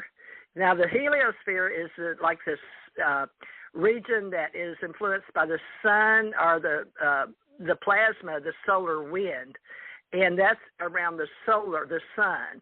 And then the heliopause is the boundary of that, okay, the sphere region around the sun, and that's filled with solar magnetic fields. And we're really concerned about the plasma and what we call solar flares. Okay, so the bubble of the heliosphere is inflated by plasma that comes from the sun, but they call that a solar wind, even though there really isn't any wind in space. So we're going to get into things that we hope you find and let us know, because Ken actually was into astronautics and working at NASA, and he used to have space equipment, so we may welcome some astronomers and, of course, cosmologists, but we're also going to run up against all those helping those children in science, technology, engineering, and math. And now with the cyberspace community, we have our cyberspace culture. But, Ken, you were called the Solar Ambassador, and I was called the Cosmos Ambassador. And so it was my job to work on all the universal levels, but I also was assigned that in space. Some people call it the 20 years and back. And my husband and I worked on it 20 years and back. And basically, he spent 20 years on the planet here and passed and went back to where he's from. So it works both ways. But he and I, we only had to give 2. Now, on the planet, when I came in, I gave 50 years to the U.S.,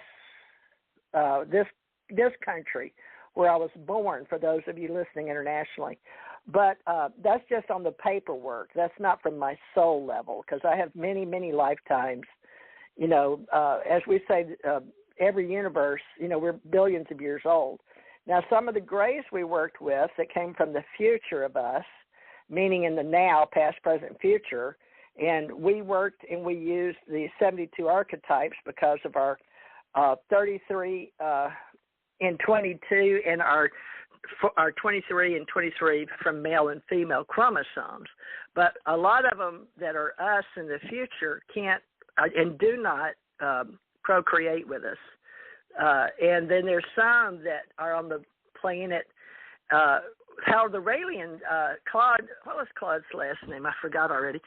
I think it was Claude, but Rael in his UFO group, but he was called extraterrestrial. He wears a star with the famous occult, like the thing that Hitler used in the middle of it. So his group was very controversial, but he said he worked with the Elohim, which are the Elohim gods, like the El gods, and there, we talk about them in Egypt as well. Richard probably knows much more about the El gods, but I worked with Elohim. With DJ.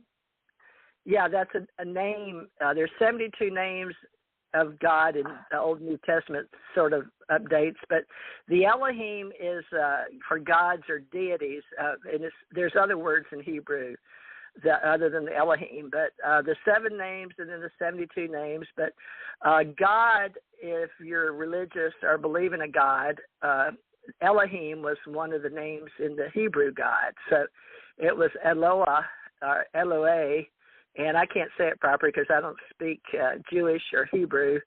But Yahweh, when referring to Yahweh, Elohim. Now, some people say those are Anunnaki, and some people do not.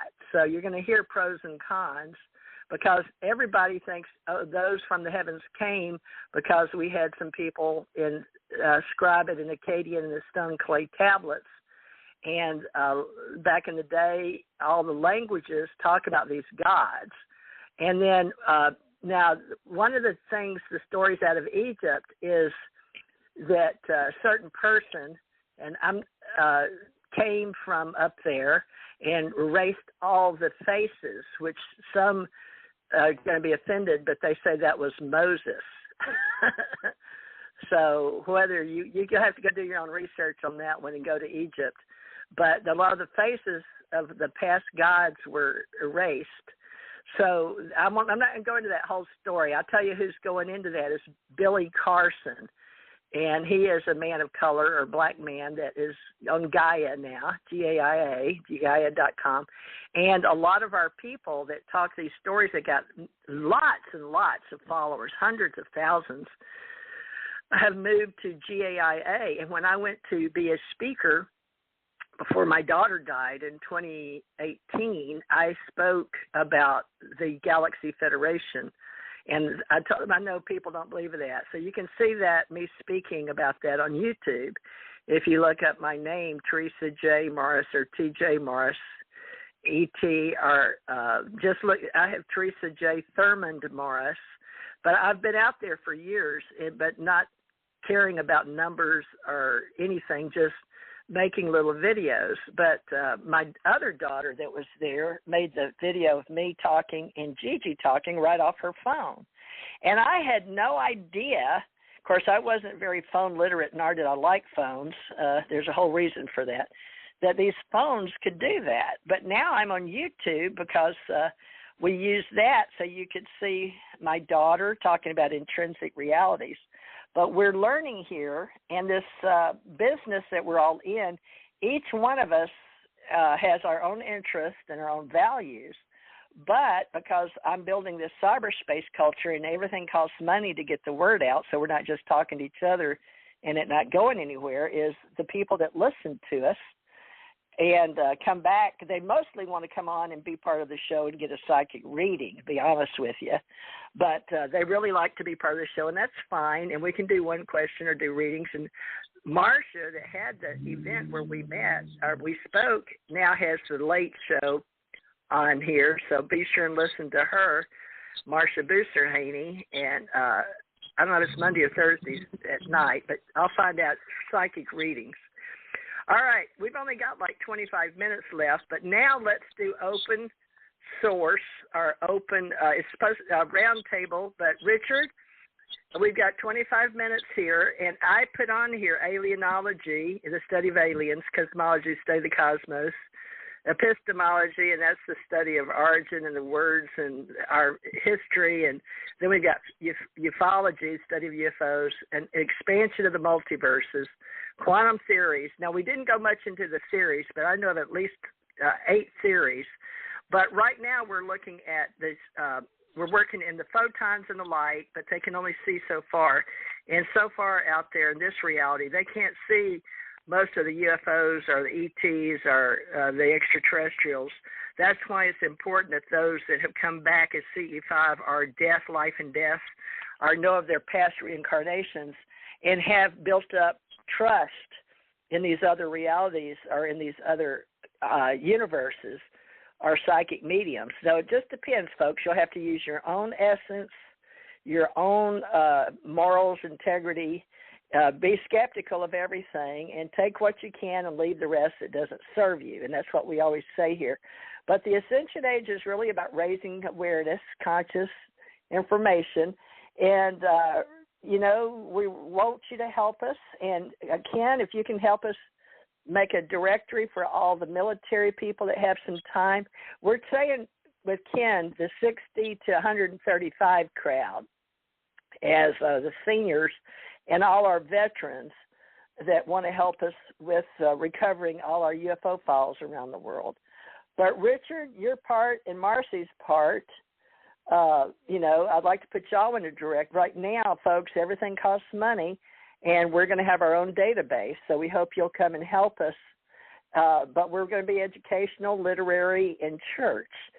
So, Richard, if you want to talk about what we're trying to do with Ken and Marci and everybody else and just solving problems with how we can all work together for a platform, because everything's going up as they balkanize all the databases, and they are splintering the internet, folks, into, we already got a China wall up with China, and Russia's doing the same thing. So we're separating by countries. We're not going to be able to talk to everybody. But right now we're working with the main 3, like UK, India, Australia, USA, Canada, basically these 5 right now. And we're doing our best to go internationally, Richard, but you know how much time it takes.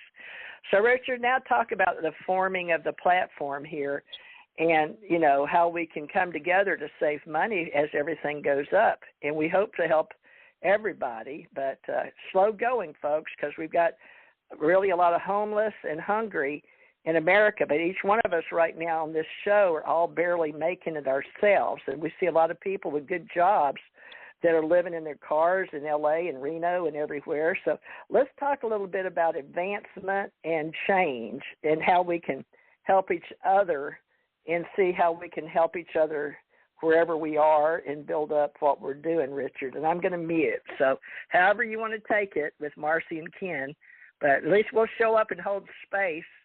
So that's something. Go ahead, Richard. Well, we have a grand task in front of us, indeed. I mean, there's such an amalgamation of information in regards to all kinds of different persons and all kinds of different experiences, all kinds of different specialties, and all of this kind of thing. And, I mean, the platform that we formed is American Communications Online, and that's the umbrella for 40 or 50 different organizations that in turn represents veterans. They represent ufology, alienology. They represent the healing groups. They represent the consciousness groups. They represent all kinds of different facets, and it's really difficult to bring it all together under one platform simply because the only unity that can be really had is the fact that we are attempting to join together to better not only each other but also ourselves along the way. And this is kind of a difficult process in cyberspace, just as it is, of course, in regular reality. And the two basically go hand in hand to a large extent. We have, of course, marketing, which is done through radio. It's also done through YouTube. It's also done through Spreaker and a number of other platforms and so forth. And as a result of that, we are forming directories per se. And, of course, I'm sure that you're very familiar, Ken, with, the directory of who's who in reference to, the astronautical area of things. And, of course, Marci, you're becoming aware of the directory of, like, psychic mediums and channels and energy workers and light workers and that kind of thing. And so we're trying to put together kind of a nexus, you could say, in a manner of speaking, so that we have a conglomerate group that entails all kinds of different interests and all kinds of different specialties, yet at the same time, we all are sharing in the fact being that we are all consciously aware that there's more to life than just the everyday material world. Ken, might you speak on what you would like to offer, or how involved you would like to become? Well, thank you. I appreciate that. I was just going to add something to what you're saying. And one of the things that a lot of people might not know is that, for instance, when there's somebody new comes on and I want to do a little checking in on there's a book that I use, and it's called Who's Who in Science and Engineering, since that's more my area, more than, even though I have gone the religious side and become a minister as well. But Who's Who in Science and Engineering, I've got, it's a gigantic book, 8.5 by 11 and about 3 inches thick nearly, or more than that. One I'm looking at right now, 1904 to 1995. That was the second edition when they came out. But that's one way you can go through and you can check people and find out what their education is, what their objectives are. It's a very good little, maybe a short couple of paragraphs of each person inside this book of just thousands of people. So that's something I can offer right now. If you're interested and you want to find out who's who, then go check it out in the science and engineering, or there probably is another branch that's not just science and engineering. So I'm available to help because of my training and background in engineering and space and science, as well as the religious side. If you really are involved, I think you've got to take into consideration everything you can, and that's been a pleasure that I've had. And unfortunately, I really sincerely, and TJ, you can attest to this, I've been trying to, the forces some places have tried to take me out of the realm, and you get attacked and run over by an automobile or this, that, and stuff like that, and you're still alive. You start to realize maybe you have a duty or an opportunity, and you can try to increase knowledge as well as faith, and that's kind of where I'm at now. I'm growing in experience and knowledge and working with some very fine people. So I appreciate that. I keep this little small cell phone is not the way to communicate in this program. So if you keep hearing chimes, it's just simply because I'm holding this thing, and I'll get a little bit more technology. All right, thanks a lot. You did good, Ken, and we really appreciate your leadership, folks. He's spent a lot of time on the planet, and like you said, he's, I guess for all of us in this group, something's tried to take us out, or in a car. I've had a truck accident, broke my neck and back, and recently had my brakes go out completely. It's a 1,300 brake job. It looked like somebody cut them, but they said it exploded.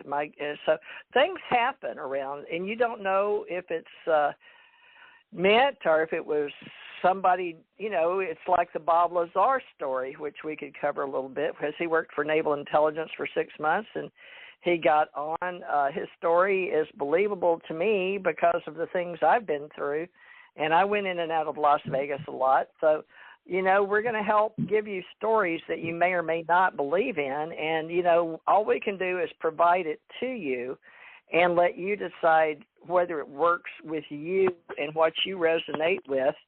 And we're here just to tell you our experiences, because as psychic mediums, Ken is actually has a master's in metaphysics, and he can help teach certain things. But we're working with him now in our golden years and as our retired veterans, because of our neuroplasticity, not only in our brains as seniors, because we have to re-educate all our humanoids, our carbon-based units on the planet as a species, to know that everything is repairable, not just your brain or your neurofibers, your entire human body.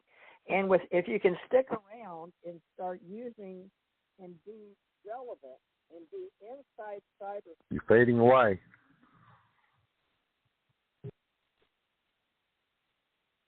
Actually, she disappeared. This is Ken. I disappeared? Yeah, you faded away. Whoa. Well, that's what And you're fading away again. Oh, she just went blip and went gone. It's all Kindly come back to the radar to participate. I'm on the good phone. Can you hear me now? Let me sit up. You think it has to be close to the window? I live in a brick home. Yeah, it might help. Yeah, I don't. I literally live in a brick home. I'm sitting on my couch, and I've got this Samsung, but I do need a new phone. I need to upgrade because we're on 5G here. And even if you've had divine guidance, doesn't necessarily mean that you get all the physical material stuff you need on the planet. And that's a whole nother show for everybody.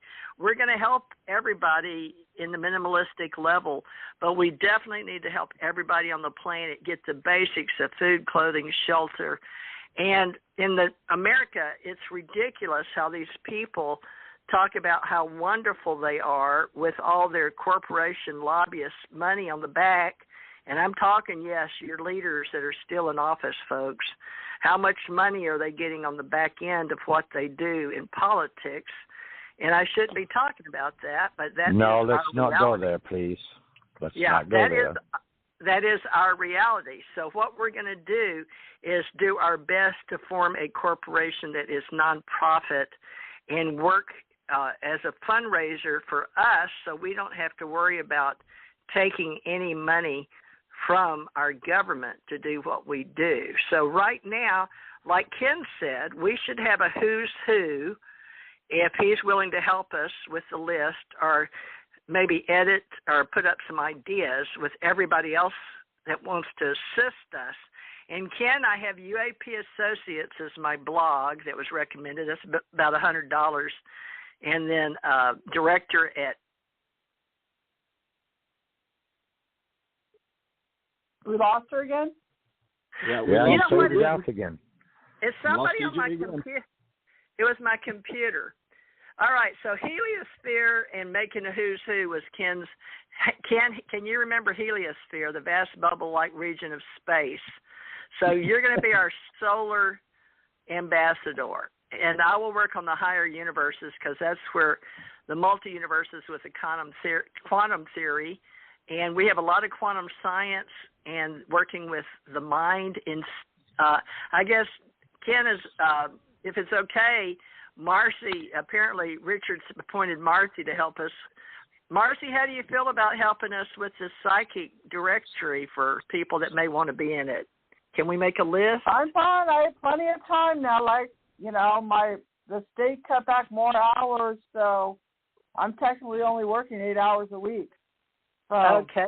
And so I'm good. I got plenty of time now. All right. The universe sends me somewhere else.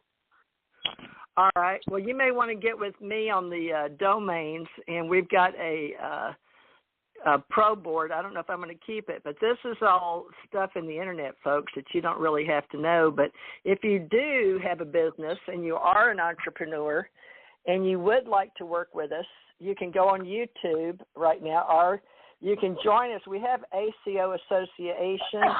We have ACIR Radio. We have TJ Morris Radio. And we have a lot of YouTubes out there, including Psychic Channel Network. And if you'll hit the logo for Psychic Channel Network, hit it, and then it'll take you to the ones I'm making, because they have a lot of them on YouTube that go out to the side when you look at it, at least on my end. And those aren't the ones, they put a lot of other psychic people, famous psychics, next to my logo. But that's not mine. So I figured out I have to hit it in YouTube, and it'll take me to my channel. So it's Psychic Channel Network for me, Marci, Richard, and Ken. And I guess we'll divine who we are and how the cosmos works at various levels and different groups. But mostly what I've heard of here, Marci and Ken and Richard, are those working on the ones that have been the authors of the books and the characters and the myths and legends that have been left on the planet. And then Stuart Swerdlow, the Russian that's over in Michigan, I believe, because he's next to Marta Thomas of Chicago, Illinois, Stuart and Janet Swerdlow. Stuart Swerdlow teaches, but he brought up a lot of knowledge that some people like to track, and Lynn Caston, I think, cited him. So we like to be open source intelligence, folks, and cite who our authors are. And so we have an authors club. If you've written a book like Marci or me or Ken or Richard, and we can list you in your book, and hopefully after time goes, about a year from now, maybe your sales will increase. And in our club, we ask you to write a chapter a month, at least one book a year to go and promote on our radio. So that's the least we ask, is one book a year. Most of our people do one every 6 months. Especially during COVID-19, we've had a lot of our authors writing books because they have nothing better to do at home. Of course, I'm up here making domains and trying to do marketing for everybody. But if you'd like to work with us, we're going to have all our names on the same. We're doing 5D experience now, Marci. So let me do 5 folks and then a small d, XPERIENCE. So 5D experience we're building right now.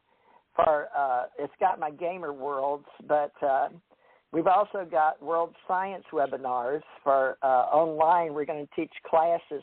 But first we got to get our train the trainers certified with Ken, me. Ken, you've got yours. I put it up in the certificate on this blog talk so people can see it. So, folks, if you go to blogtalkradio.com/TJ Morris ET Radio and then go into this episode is Cosmos Disclosure, Ascension Center Education, Spiritual Science, Psychic Mediums. It's really long. But look for Cosmos Disclosure. And in the pictures, it rotates on a slide about 10 to 13. They only offer so many. And I put a picture.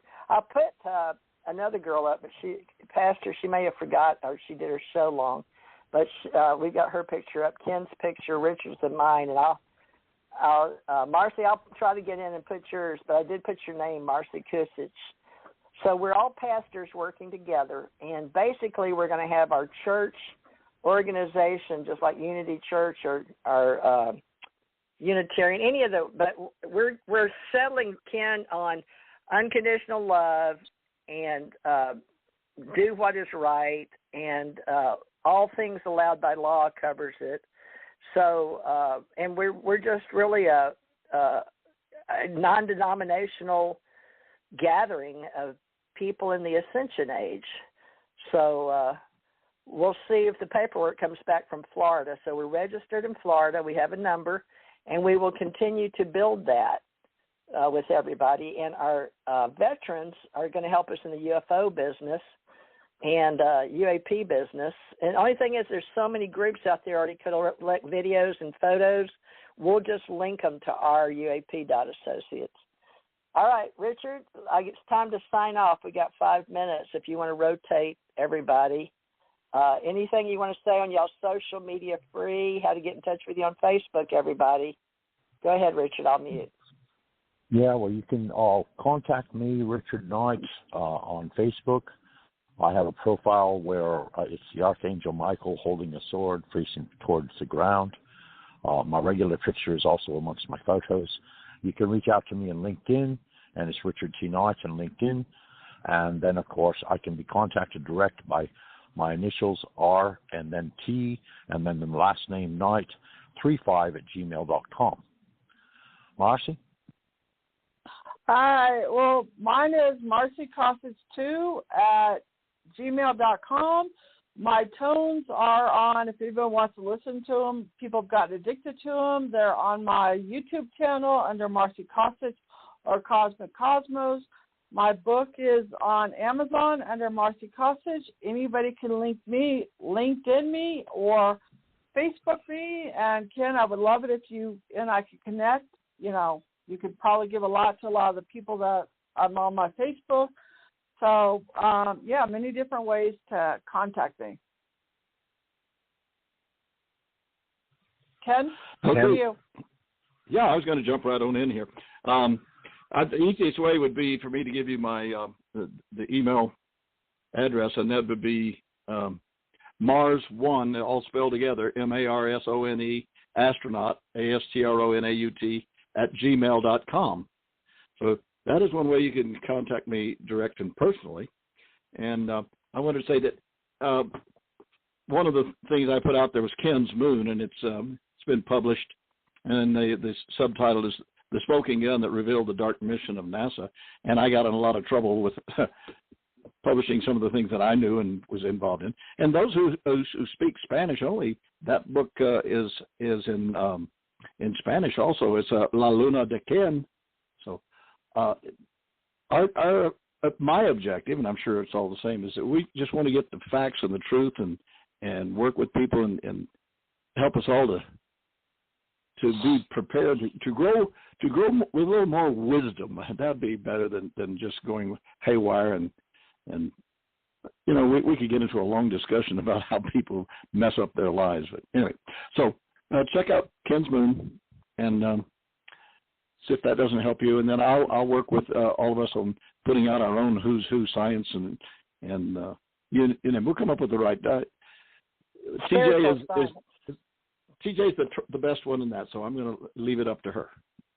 Well, Ken, we're doing spiritual science, Who's Who, and in our spiritual science, we'll have our veterans that want to work with our UAP group, and we'll have our psychic mediums, all those in the metaphysics that work with us in body, mind, spirit. We're doing a newsletter magazine once a month. And we know that if we will focus on this, I'm doing my best to use ACO for Ascension Center Organization. I'm using it for Ascension, Ascension Center Organization, Ascension Church Ohana, for those that want to be in a gathering in our Ohanas for family out of Hawaii. But we also have our ACE Metaphysical Institute. Now we have ACE Folk Life Society for those like we started in the Appalachian and getting music and bluegrass and giving it to the International Bluegrass Music Association. And they've got mine, IBMA, that's their job. And then the Smithsonian does just about everything. And some things they bury really deep. And then, of course, the Pentagon has a library that buries things deep. But we are about getting open source disclosure out there. So we're working to get everything we can that is open to the public. And now, folks, go into the CIA, NSA, FBI, look at all those things in the intelligence community, look at all the things we have in America that is available open source. You'll be surprised how much you can find out about aliens, extraterrestrials, UFOs, UAPs, And it's amazing now. Of course, sometimes you have to know the word, and even Stargate and Monroe Institute and remote viewers, and it all goes together.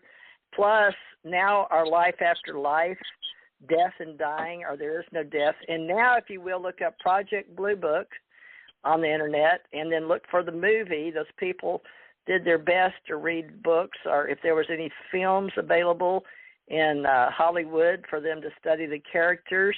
And it's really done a lot for us in the UFO business. And as ufologists and alienologists, the study of aliens. Now, we're going to get into a lot of different things, and we will all help each other. Well, folks, it's all about networking now and being in cyberspace culture, finding people you want to trust and work together. And we vet, we check out our people with their bios and their photos and make sure we're working with good people.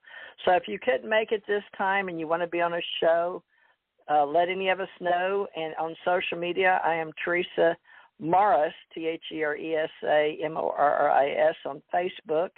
I'm also TJ Morris Agency, TJ Morris Reporter.